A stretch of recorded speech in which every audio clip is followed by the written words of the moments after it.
Titanic जहाज का मलबा देखने की चाह लेकर अटलांटिक महासागर में 13,000 फीट की गहराई में गई पनडुब्बी टाइटन नष्ट हो गई है।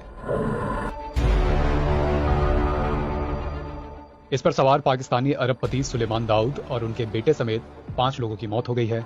बचाव कर्मियों ने इस हादसे की पुष्टि की है और साथ ही ये भी कहा है कि लाशों को निकाल पाना संभव नहीं दिख रहा। इस टाइटन पनडुब्बी का पता एक रिमोट से चलने वाले जहाज ने लगाया है। बताया जा रहा है कि मलबा टाइटैनिक के मलबे से कुछ 100 फीट की दूरी पर ही पाया गया है।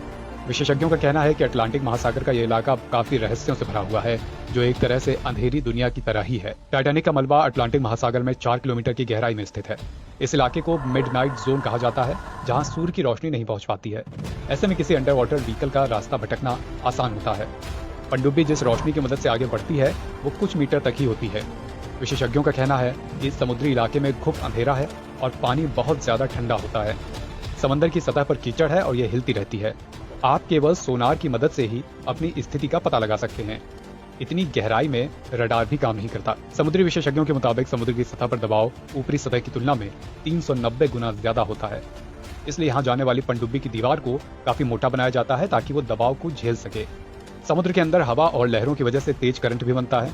इससे समुद्र की सतह पर पड़े सामान की जगह भी बदल जाती है। यह दबाव कुछ वैसा ही होता है जैसे अंतरिक्ष यात्री स्पेस में जा रहे हो। टाइटैनिक जहाज का मलबा डूबने के करीब 100 साल बाद भी गल रहा है और टूट रहा है। विशेषज्ञों का मानना है कि अगर कोई इसके करीब जाता है तो वो इसमें फंस सकता है। एक बार कोई पनडुब्बी फंस गई तो उसका निकलना बहुत मुश्किल होता है। इस बीच तलाशी अभियान के बाद अमेरिकी अधिकारियों ने कहा कि संभवतः टाइटन सबमरीन विनाशकारी आंतरिक विस्फोट का शिकार हो गई थी। अमेरिका के खुफिया उपकरण ने इस पनडुब्बी के विस्फोट को रिकॉर्ड भी किया था। विशेषज्ञों का कहना है कि अगर इस सबमरीन के हल में कोई भी दिक्कत होगी तो वो मिली सेकंड में ही पनडुब्बी को तबाह कर दी होगी। इस सबमरीन का यात्रा शुरू करने के 1 घंटे 45 मिनट बाद ही संपर्क टूट गया था। इसके बाद से लगातार ही पूरे समुद्र में पनडुब्बी की तलाश चल रही थी। लगातार ये खबरें आ रही थी कि पनडुब्बी में अब ऑक्सीजन की कमी लगातार होती जा रही है, ऑक्सीजन का स्तर गिरता जा रहा है। इसमें भी लगातार शंका जताई जा रही थी कि पनडुब्बी में जो भी लोग हैं उन्हें बचाया जा सकेगा या नहीं।